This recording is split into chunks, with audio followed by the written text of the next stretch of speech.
अगर प्रभु से अपनापन संबंध है और उसकी पूर्ति दूसरों से चाहते हो, और जब दूसरों से कामना की पूर्ति नहीं हुई तब फिर लौटकर प्रभु से आ जाते हो, तो दूसरी श्रेणी के भक्त कहलाओगे, प्रथम श्रेणी के नहीं। समझे?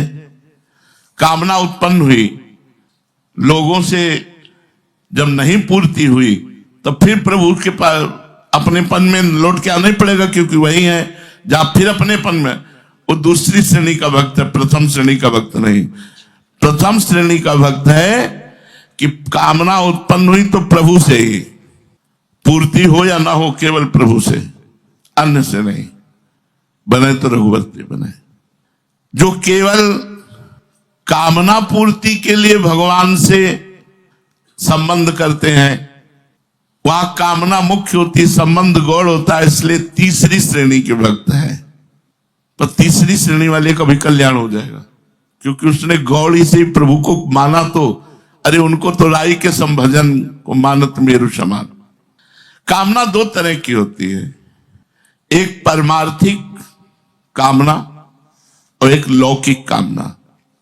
पारमार्थिक कामना होती है दो तरह की, एक मुक्ति हो जाए और एक भगवत प्रेम हो जाए, भक्ति हो जाए, हमारा मोक्ष हो जाए, कल्याण, और भगवान से प्रेम हो जाए। ये दो प्रकार की कामना परमार्थिक होती है। जो मुक्ति की कामना है उसमें तत्व ज्ञान होना अनिवार्य है, तो उसमें तत्व को जानने की इच्छा होती है, जिसे जिज्ञासा कहते हैं।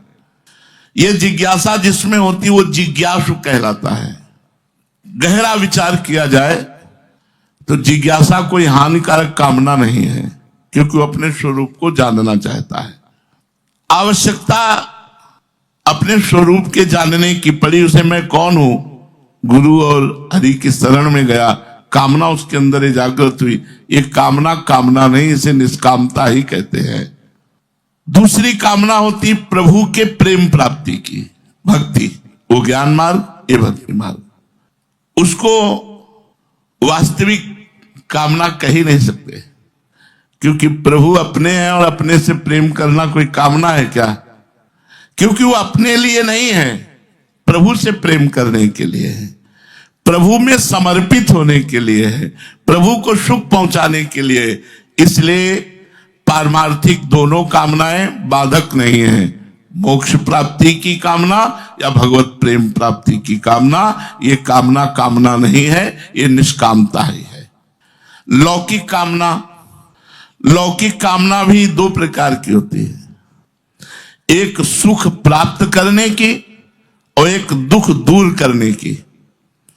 जैसे शरीर को आराम मिले, जीते जी मेरा आदर सत्कार हो, लौकिक पारलौकिक, इन भोगों की कामना है। लौकिक कामना है सुख भोग की कामना।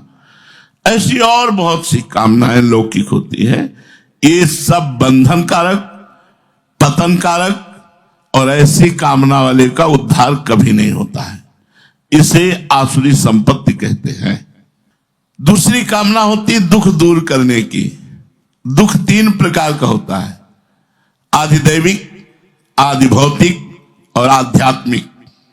खूब वर्षा हुई या सूखा पड़ गया, या बहुत गर्मी है, या बहुत सर्दी है, या बहुत तूफान भरी वायु, ये आधिदैविक दुख कहलाते हैं।